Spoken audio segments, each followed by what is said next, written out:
शिवपुर नाम के गांव में पृथ्वी नाम का एक लड़का रहता था। पृथ्वी अपने चंचल स्वभाव के लिए जाना जाता था। वो हमेशा खेल, मौज मस्ती और खाने पीने में तल्लीन रहता था। उसे जिम्मेदारियां उठाने या कोई काम करने में कोई दिलचस्पी नहीं थी, जिस वजह से पृथ्वी के माता पिता बहुत निराश थे।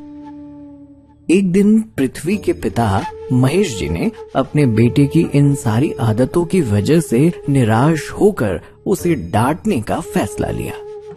पृथ्वी, तुम ऐसे कैसे बेटे हो? तुम्हें सिर्फ खेल, मौज मस्ती और खाने की ही पड़ी रहती है। तुम कभी कोई काम नहीं करते। बाबा, मैं अभी बहुत छोटा हूँ, लेकिन आप इतना गुस्सा क्यों कर रहे हो? पृथ्वी, अब तुम बच्चे नहीं रहे हो। हमने सोचा था कि तुम बुढ़ापे में हमारा सहारा बनोगे, तुम्हें तुम्हारी जिम्मेदारियां समझ आएगी, तुम हमें काम में मदद करोगे। लेकिन अब तो ऐसा लगता है कि हमें ही हमेशा तुम्हारा ध्यान रखना होगा। ऐसा क्यों कह रहे हो बाबा? मैं बदल सकता हूँ, बस मुझे एक मौका और दीजिए। हमने तुम्हें आज तक कई मौके दिए हैं पृथ्वी। अब यही समय है कि तुम अपने भविष्य के बारे में सोचो और अपनी जिम्मेदारी खुद लो। लेकिन बाबा, मुझे कुछ नहीं सुनना पृथ्वी। अब से तुम इस घर में नहीं रहोगे बस। आप ऐसा मत बोलो बाबा, मैं कहाँ जाऊँगा? मुझे सच में अपने परिवार की परवाह है। कृपया मुझे जाने के लिए मत कहो। मैंने बोला ना तुम्हें कि मुझे कुछ नहीं सुनना है। तुम बस मेरे आंखों के सामने से दूर चले जाओ। इसके सिवाय तुम कभी नहीं सुधरोगे। चले जाओ यहाँ से। पृथ्वी महेश जी को समझाता रहा, लेकिन उन्होंने उसे बाहर जाने के लिए कहा और पृथ्वी निराशा से बाहर चला गया। पृथ्वी सड़क पर अकेला ही चल रहा था और चलते चलते वो एक जंगल में चला गया। वो बहुत थक चुका था। तभी उसे घने पेड़ों के बीच एक बहुत पुराना मंदिर दिखाई दिया। उसे देख पृथ्वी ने सोचा कि इतनी देर से चलकर बहुत थक गया हूँ, इस मंदिर में जाकर थोड़ा विश्राम करता हूँ। पृथ्वी मंदिर में गया, लेकिन तभी पृथ्वी की नजर भगवान के पास रखे केले और मिठाइयों पर पड़ी। डरो मत बेटा, तुम ये सब खा सकते हो। यदि दान से किसी व्यक्ति की भूख मिट जाती है तो वो दान सफल हो जाता है। जिसने भी ये फल यहाँ रखे हैं उसे पुण्य अवश्य ही मिलेगा। तुम निश्चिंत होकर खाओ। धन्यवाद पुजारी जी, मैं किसी की अनुमति बिना ये सब नहीं खाना चाहता था, लेकिन मुझे बहुत भूख लगी है। रुको, मैं तुम्हारे लिए और भोजन लाता हूँ। देवानंद जी पृथ्वी के लिए कुछ भोजन लेकर आए। पृथ्वी ने भी शांति से भोजन किया और देवानंद जी से कहने लगा कि धन्यवाद पुजारी जी, आपने मेरी बहुत सहायता की। धन्यवाद की कोई आवश्यकता नहीं बेटा, शायद ये तुम्हारे ही नसीब का था, तुम्हें मिल गया। इसे भगवान का आशीर्वाद ही समझो तुम। और फिर देवानंद जी विश्राम करने के लिए गए।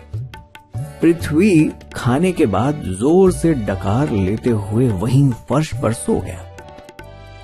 जैसे ही शाम हुई, देवानंद जी ने धीरे से पृथ्वी को जगाया और कहा, अरे बेटा, शाम हो गई है, अब कुछ ही देर में अंधेरा होने वाला है। क्या तुम्हें घर नहीं जाना है? घर पर सब तुम्हारी राह देखते होंगे।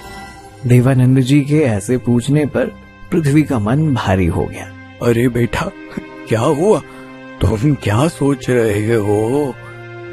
पृथ्वी ने देवानंद जी को सब कुछ बता दिया और देवानंद जी को पूछा कि पुजारी जी, मुझे यहाँ अच्छा लग रहा है और मेरे पास कहीं जाने के लिए जगह भी नहीं है। क्या मैं यहाँ कुछ दिन रुक सकता हूँ? मैं आपकी हर प्रकार मदद करूँगा। तुम यहाँ रह सकते हो बेटा। इतना कहकर देवानंद जी अपने काम में व्यस्त हो गए। अगले दिन से ही पृथ्वी मंदिर की सफाई और बाकी कामों में भी देवानंद जी की सहायता करने लगा। देवानंद जी गांव में एक प्रतिष्ठित व्यक्ति थे। उनका आशीर्वाद लेने के लिए दूर दूर से लोग आते थे। और काफी उदारता पूर्वक दान भी दिया करते थे। हालांकि जैसे जैसे समय बीतता जा रहा था, देवानंद जी के स्वास्थ्य में गिरावट आ रही थी।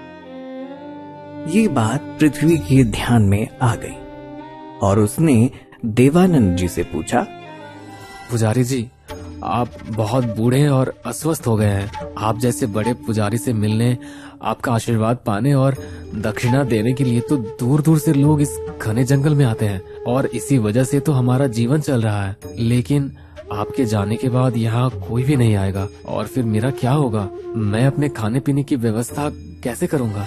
पृथ्वी की चिंताओं को समझते हुए देवानंद जी ने पृथ्वी का हाथ पकड़ा और उसे अपने रूम में ले आए, जहां एक और छोटा मंदिर था और उसमें एक घंटी भी थी।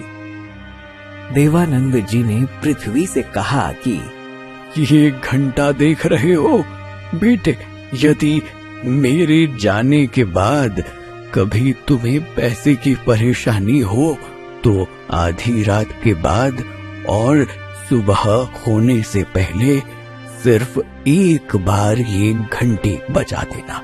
इसे बजाने से तुम्हारी सारी समस्याएं दूर हो जाएंगी। धन्यवाद पुजारी जी, आपने तो मेरी समस्या चुटकी बजाते ही दूर कर दी। उसकी कोई जरूरत नहीं बेटा, लेकिन याद रहे इसे सिर्फ आधी रात के बाद और सुबह होने से पहले ही बजाना है।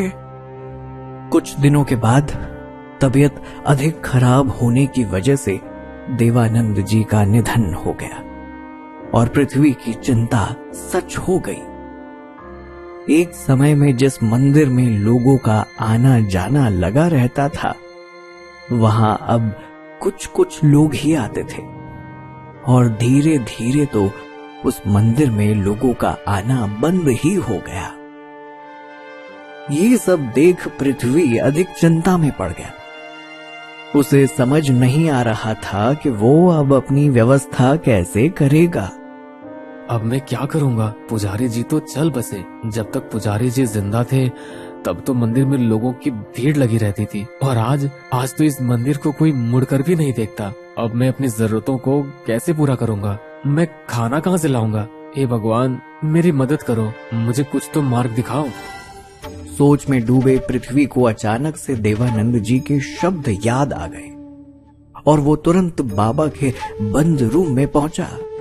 अरे, मैं पुजारी जी की ये बात तो भूल ही गया था। बाबा ने मुझसे कहा था कि जब मुझे पैसों की जरूरत होगी तब मुझे ये घंटी बजानी है। मैं इसे बजा के देखता हूँ। लेकिन तभी पृथ्वी को कुछ याद आया और वो रुक गया। अरे नहीं, मैं इसे अब नहीं बजा सकता। पुजारी जी ने कहा था कि इसे आधी रात होने के बाद और सुबह होने से पहले बजाना है। ठीक है, आधी रात होने में अब कुछ ही वक्त है, फिर मैं इसे बजाऊंगा। आधी रात होने के बाद पृथ्वी ने वो घंटी बजाई और एकदम से चमत्कार हो गया। पृथ्वी ने देखा तो 2 सोने के सिक्के मंदिर के फर्श पर गिरे हुए थे, जिसे देख पृथ्वी बहुत खुश हो गया। अगले दिन पृथ्वी ने उन सिक्कों का उपयोग करके अपने लिए जरूरत का कुछ सामान खरीदा।